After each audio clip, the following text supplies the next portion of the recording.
Hello, everyone. We are going live again on YouTube, Facebook, Periscope. Hello, everyone. Oh, I'm super excited to be here. It's day four. It's day four, everyone. So I hope you are truly enjoying the 7-day career makeover. We're nearly done. Can you imagine? We've gone through so much content, how to get it, how to look for a job, the value of storytelling on your resume. Tonight we're doing all about cover letters. It's a lot of stuff we've covered. So I hope you're ready. I hope you're ready. This is good. It's been a long day, so I'm looking forward to having a really good, productive conversation with you. And of course, answering any questions you may have, because when we are going on our job hunting journey, it's better to go together instead of alone, because there's no need to do this alone. There's so much help and resources available to you. So with that, I ask for you to do a couple of things. First, sit back, enjoy wherever you are, but have pen and paper nearby just in case you want to write down some notes. And of course, tag 2-3 people in here that you feel could benefit from the conversation. I'm talking YouTube, I'm talking Facebook, I'm talking Periscope. Tag your peeps in here, bring people in. If you have questions, do you keep them to yourselves? Of course not. You answer, you put them in and ask for an answer, right? So that's what I want. I want lots of engagement tonight. If you've got questions, it's up to you to share them. I'm not a mind reader, so please share away. And we have just a couple of seconds before we're going to get started. And then we're going to zoom through. We're going to zoom, because it is my birthday eve, y'all. Yes, your girl Natasha Nurse is Virgo season, all about the Virgos. So this is my birthday week, but most importantly, birthday today is for our beloved Queen Bee. Happy birthday, Beyonce. If you ever happen to stumble upon this, happy birthday. And I'm happy to join you on my birthday train tomorrow. So let's have a great conversation. Let's get started. Hello on YouTube, hello on Facebook, hello on Periscope. My name is Natasha Nurse. I'm so excited that you joined me for today, the 4th day of the 7-day career makeover. Yes. And who am I? What do I do? All of that good stuff. I am a coach. I am a speaker. I'm a content creator, all behind Dressing Room 8. It's a coaching and consulting platform designed to teach women three vitally important things: how to think with clarity, dress with confidence, and live with purpose. But of course, as a coach, I'm really excited. This is a newer progression. Been working with women and men. So if you're like, oh, well, what about me? There are things that we can work on together. And tonight it is gender neutral. We're talking about cover letters, guys. We're talking about how we can write an effective cover letter. And I have some really good resources that I have personally used for myself. And so I really wanted to bring this to the Dress Room 8 family and friends, and so that we can all win together. So let's get started. First and foremost, when we're talking about a cover letter, I think it's important to just lay out the facts. What exactly is a cover letter? So if you go to zety.com, zety.com, they have a great summary as to what is a cover letter and why we need to use this document. And not everyone requires them. Many of you are applying for jobs and you guys are seeing that people are asking you like, nope, do not send me a cover letter. Some people don't want them sent at all, and that's okay. But not everyone feels that way. So we got to make sure that we know how to write these effectively to get that job that you want, right? So Zety shares the following. And if you go to zety.com, zety.com, they have the article that you can refer to. It's called How to Write a Cover Letter, 10 plus examples, tips, and templates to use. So they define a cover letter to be a one-page document that you submit in your job application with your resume or your CV, right? And it's an overview of your work experience that's most relevant to the job that you are applying for. Most relevant, right? We're not talking about everything and anything that is on your resume, but the cover letter is the summary of like, why should people even look at your resume? Why are you the right candidate for this position? So you got to make sure that that's storytelling exactly what it needs to for the role. And then, of course, the purpose is to introduce yourself in a personal, compelling way so that the hiring manager wants to review your resume. Exactly what I said. Woohoo! So if that's not clear to anyone and you're like, well, what do you mean? please put that in the comments. Let me know so that I can elaborate on that for you. But otherwise, I'm going to keep going because we got things to do, guys. It's evening. We got things to cover. Now, if you aren't familiar with the Muse, I recommend that you go on muse.com, muse.com, and really check out some of the phenomenal resources that they have when it comes to career development, when it comes to information about places to work. Super, super helpful resource. All right, Muse, muse.com. On the Muse, the article that I really liked was called How to Write a Cover Letter, the All-Time Best Tips. So there's a lot that we're going to be going over from this article alone. So it's definitely worth your time to go out and check it out. Okay. First, and just in case you didn't already know this, you need a fresh cover letter with each job application, right? So why? Because every job is different.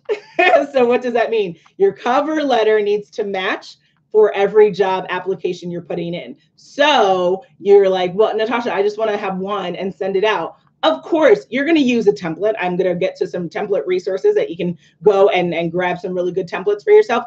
But we've got to be able to tweak it, right? Because the assistant manager job is not the district sales leader job, right? Like every job is different. So we've got to make sure that we're matching the correct one and that we're sending that in. All right.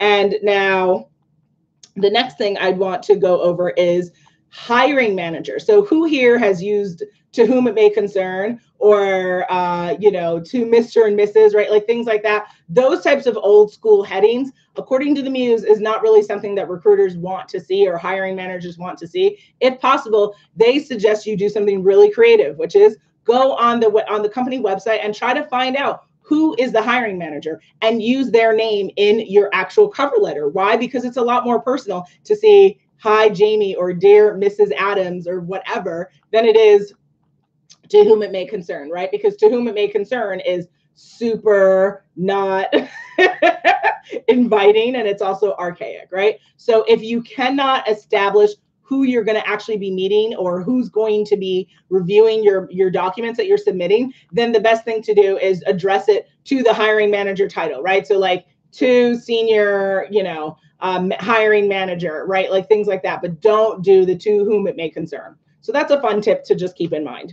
Also, and before we go through that, template, you want some templates, right? So people who are looking to grab, like yesterday, we talked about resume templates. So a good place to get your cover letter templates so that you get inspired and you get the information that you need to be able to craft your specific cover letter that's going to look great and share the story you need to share. You're going to want to go to thebalancecareers.com, all one word, thebalancecareers.com. Also, I mentioned it yesterday, resumegenius.com. That's another great resource.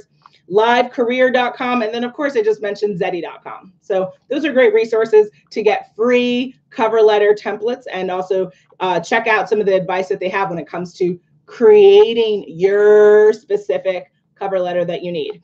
Now, next in the article that's on the Muse that we're kind of going through is they suggest really crafting a killer opening line, right? So saying my name isn't killer, right? Because that's on top of your resume, or it might be in the address information that you put at the top of your cover letter, right? So really starting off with my name isn't killing, it's not moving the needle for anyone. But if you start with something, and I wouldn't even necessarily call this killer, but they use this example.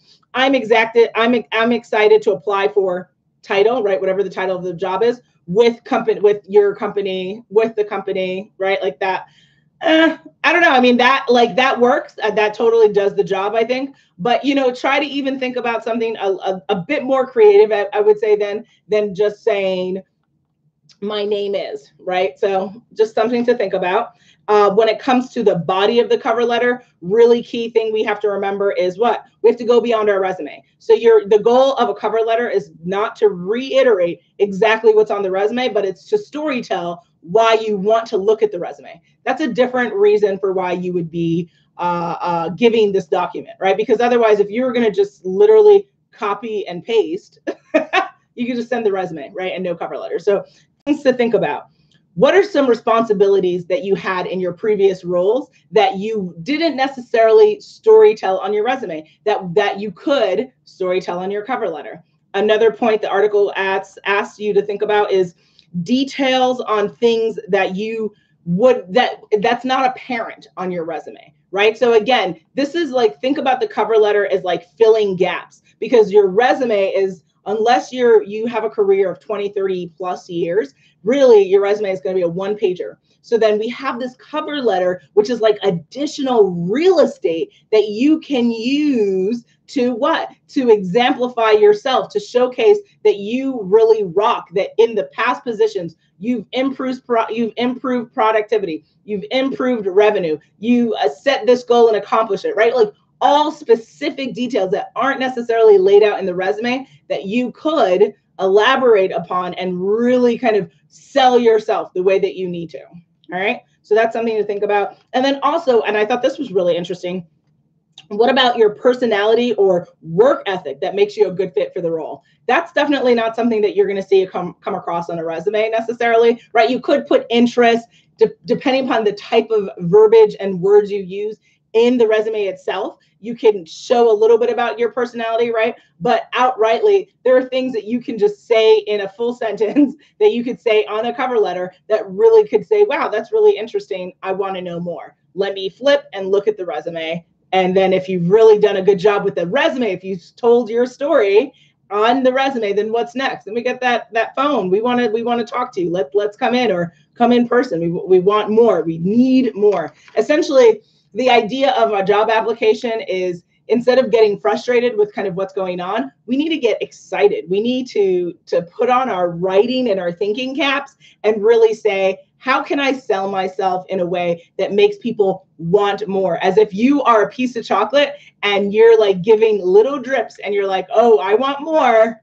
You got them coming, right? Oh, what's that song? My Milkshake by, what's her name? Oh gosh, like former Nas's wife or something like that. My milkshake brings all the boys to the yard, and they're right, like that song. That's what you're doing with your resume and cover letter. I mean, it's a really interesting comparison. Enjoy that. But yes, like, does your milkshake bring everyone to the door? If not, then we got to change that mix, right? We got to change the ingredients. So that's a fun to think about. Now, another key thing to think about is Khalees. Yes, my adoring husband wrote Khalees. Yes, my milkshake brings other. Yeah, see, wait a minute. I'm going to deter from our conversation, guys. Focus. I love that song, though. I really do. Next, we got to think about, and this is what I talked about in day 3, which is the idea that when we are in this process, it's super easy to get caught up on us, why we want a job, what this job is going to do for us, what is this company doing for us. But think about this from, like, take a step back and think about the process from the company's perspective. What exactly are you doing for the company? Now, I did mention earlier in the 7-day career makeover that we've been doing that, remember, this is a mutual beneficial situation. Neither parties are being done a favor, right? Like, you're not working for free. And so like now, of course, I'm not including internships and opportunities that lend for that type of employment. But generally speaking, right, we're working, we're getting paid. So the company is paying for a service that you're providing, right? Either your mind, either, a product, whatever you're working on. And thank you for the hearts on Periscope. And then ultimately, you yourself are leveraging your skill set. You're doing what you're good at. You're giving your mind, your talent, your skill set, and then you're getting compensated for it, right? So it is a mutual beneficial exchange that's happening every single day you show up for work, right? So you have to remember, though, before we even get there, that what are we doing? We're putting our best foot forward, but we have to come from the perspective of, what does the company want to see, right? What is the company looking for? Because, like, it's clear to you what you're going to get from the company, right? Like, yep, I want that X amount of money. Yep, I want those fringe benefits. Yep,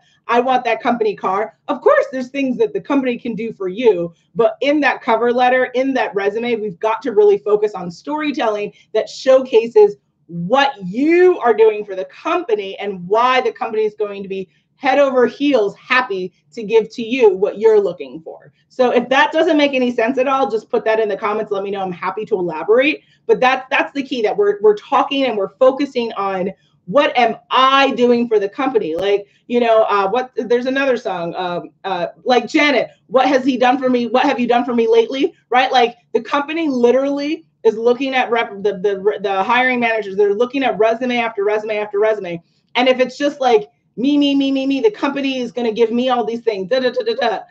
How does that help the conversation, right? The hiring manager is looking to see what can you do for us? How can you bring innovation? How can you make us more money? How can you make us more productive? How can you do XYZ so that this is a beneficial transaction? It's not one-sided on either way, not just you or them, okay? Now, on the Muse article, they did point to something really interesting. So you guys are going to want to write this down right now. Wordclouds.com. I'll say it again. Wordclouds.com. So clouds, C-L-O-U-D-S, wordclouds, all one word.com. And what they suggested as you take the job posting that you're looking at that you want to apply to, copy and paste it into this, like it's a word, essentially it's an online word cloud generator. So when you copy and paste the job description, it's going to highlight to you and tell you what are the words that are most sticking out. And why is that important? Well, it's going to be important because then you're going to know to have a way to implement those same words in the resume, on the cover letter, because those are the words that are sticking out. Those are the words that the hiring company, the manager, they are really focusing on this, right? So if they, for instance, I've seen job applications that really like focus on interpersonal skills, right? So that would be something I would want to highlight that some way in my resume and on my cover letter, things like that. All right. So if you have any questions, let me know, but it's wordclouds.com. And then they went on to talk about another really interesting thing, which is if your background doesn't showcase that like you're objectively a clear fit, who would fit into that category? Well, like for instance, myself, like I have a diverse background. I've done things in education. I've done things in sales. I've done things in recruiting, right? Like, so I have kind of a smattering, an eclectic resume. Well, then what should you have? You should definitely at the top of that resume, at the top of my resume, have that skills section, right? Have a section that lays it out crystal clear that you may have a more diverse background, which again, makes you a richer candidate. Do not apologize or feel bad for that at all. The most successful people in this world have done many, many things in their world. No one is existing in singularity, right? To be a human being is to be complex. You're not one thing. You're not one race. You're not one gender, right? We're all smatterings of a lot of different things. So I think a lot of times we get so kind of frustrated with like, oh man, well, I wish it was more. No, you are who you are. Your experience is who you are, what it is. You need to be proud of yourself, and you need to be proud of all the different skill sets that you have and that you bring to the table. It makes you awesome. It's not a bad thing. And so what is important though is clarity, right? So when you have a more eclectic background, what do you need to do? You need to double down on clarity and double down on how am I describing, how am I categorizing my experience, and what are the specific skills that I'm bringing to the table. So I'm talking about, and we talked about this yesterday, so if you missed that, go to our YouTube channel, dressingyourmate.com. I also have the playlist of this on the Facebook page, so facebook.com/DR8fashion, and you can see the playlist, so you can catch the entire 7 days there on both Facebook, on YouTube, and then it's scattered all on Twitter there, so you can catch it there as well. But ultimately, skills. What are the soft skills with our hard skills? We got to make sure that's crystal clear. And some of that language is going to come into the cover letter because, again, the cover letter is the summary.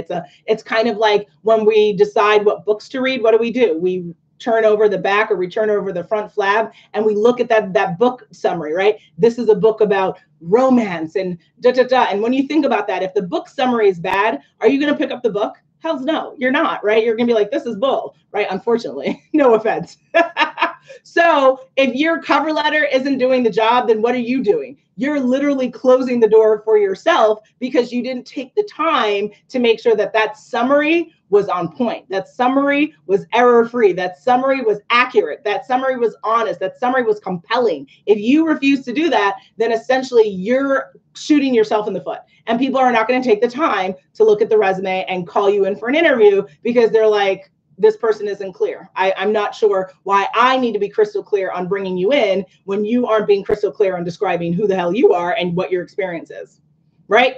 Two-way, transactional. They're going to meet you, but you've got to meet them, right? And if we don't do our part, which again, I get it. it takes time to kind of figure that out, and it's not necessarily something that's intuitive. This is like a learned thing. So again, you work with people and you do what you need to do to get this done. But just saying, we're making good time, that we're almost done, so don't worry. I know it's a lot of content, but you guys are good. You guys can hang with me, right? So another thing that in the Muse article that I thought was interesting, it said, don't apologize for a lack of experience. I thought that was so monumental to say, because I've heard people, when they describe themselves, their starting foot is, I'm sorry, or their starting foot is, well, I didn't know. And why are we going into this world telling people what we can't do and what we don't know? Shouldn't we start from the affirmative? Shouldn't we start with I am and I can, right? Why are we starting from the negation? The negation of things is not helping or furthering your purpose. So when you are interviewing, when you are having relationships and doing things, stop like kind of shooting yourself in the foot from the beginning. Because when I hear someone tell me, all the things they can't do, I say, wow, this is really unfortunate. This is a really like a low negative person who's not thinking very well about themselves, and they are just dragging themselves in the mud, and it's very unfortunate and unnecessary, and it also makes the other person uncomfortable. So especially in an interview, but especially in any work document that you're providing that's highlighting who you are and what you're about, don't ever go into the negative, right? I apologize for nothing. You are who you are. You've done what you've done. This is your experience. People either want you or not. And guess what? Guess what? Every single job we will have in this world is a learned thing. Human beings come out as what? As crying, screaming, incapable, incompetent infants, right? Babies that don't know how to do anything. They can't even touch their own nose, as shared in Sex and the City, right? They don't know where their nose is. So hello, everyone had to learn something. To be human is to learn. To be human is to evolve. You do not come onto this earth seasoned. No one is born seasoned. It is impossible. It is an impossibility. So get over that, right? So if that's something that's new to you, like, cool. I'm happy to burst that bubble for you today. But if you knew that, then right, don't point that out, right? It's like a moot point, essentially. Next, another thing that we want to be, I thought this was a really good point too. Numbers. Who here doesn't like numbers? I love numbers. I went to high school for environmental studies. Shout out to HSCS. I love science and math. Yes, I, obviously have gone on to do other things in my life, but science and math will always have a nice place in my heart. It's the basis of how our human race will continue. We have to use those two subject matters to explore space and to understand things better. And so numbers that I'm talking about would be things like what when it comes to efficiency, when it comes to improvement, when it comes to revenue, when it comes to organization, right? Things that you have had that had measurable results in your previous jobs. Those would be really cool numbers to include on your cover letter. So if you increase revenue goals 10% for your region, effing put that in there, man. If you reduce costs for your office, put that in there, right? Like those are great numbers to include that say, hey, I did X. It was an actual measurable result. It is an honest account, right? We don't want to state anything that's not honest, because unfortunately, you most likely will get caught out in your lie, and then you're like, and then they don't care, and it's a sad story. There's ice cream. It's crazy. It's crazy. Let's not go down that yellow brick road. So honest, accurate, and strategic numbers that had an effect that you either did solely or had it played a role in. Those are numbers to consider putting in. All right. And then the last point that the article points to, which I thought is really important to remember, is flexibility. Right, guys? So ultimately, when we are thinking about formats and we're looking at templates, don't be afraid to like choose one template. And then if you're like, I don't know if this is working, right? Like you've been doing jobs, sending out applications for maybe like 2 weeks and you're not hearing anything, maybe that at the end of that third week, we self-audit. I talked about self-auditing yesterday and previously in this career makeover, that we've got to audit. We cannot do things the same way and expect a different result. Why? That's called insanity, insanity, insanity, insanity. We've got to always self-audit. Do something for a week, do something for 2 weeks, see how it's going, and self-audit. Is it working? Is it not working? Do I enjoy the experience, not enjoy the experience? What am I learning from this, right? We've got to kind of go into that self-analysis and make sure that this is an effective, purposeful activity, things that we're doing, okay? Next, another couple of points, and then we're gonna wrap this up. On Glassdoor.com, write this down, guys, Glassdoor.com. If you aren't already familiar to this platform, you should so be on it because they have phenomenal employer reviews and then also salary, right? Who here, a lot of us are going on jobs, and what are we asking? Money, money, money, money, right? Like we want to know how much money we're making. Cool. It's usually available online, right? That's something that you can do your due diligence and understand. You might love a role, but if it's $30,000 less revenue than you wanted, or salary that you wanted for yourself, you have to make that determination. You have to decide what are you willing to to do to make up the difference, or how you can negotiate. On Glassdoor.com, they have an article called How to Write a Cover Letter. They said a successful cover letter includes a remarkable intro, specific and organized examples of relevant work done and problem solved, and a concise conclusion with a call to action. So if any of you are not familiar what a call to action is, it is literally what? A call to action. You are delivering a statement suggesting this is the beginning of something else. Now, they did mention not to necessarily say, I will call you to find out when you receive my resume and when to schedule an interview. Why? Because that's a little pushy, right? It's a little bossy, but not in necessarily the great way. Kind of like, it kind of indicates that you aren't necessarily familiar with general interviewing etiquette. So you want to make sure that we put a call to action like, if you would like to discuss this in greater detail, I would love to schedule an interview with you at your earliest convenience. You can reach me at email, phone number, right? Like put the onus on them, but the call to action is for them to do something, not for you to go and harass anyone. So just be crystal clear in what type of call to action you put. And then ultimately, what are we doing, right? What are we doing with this cover letter?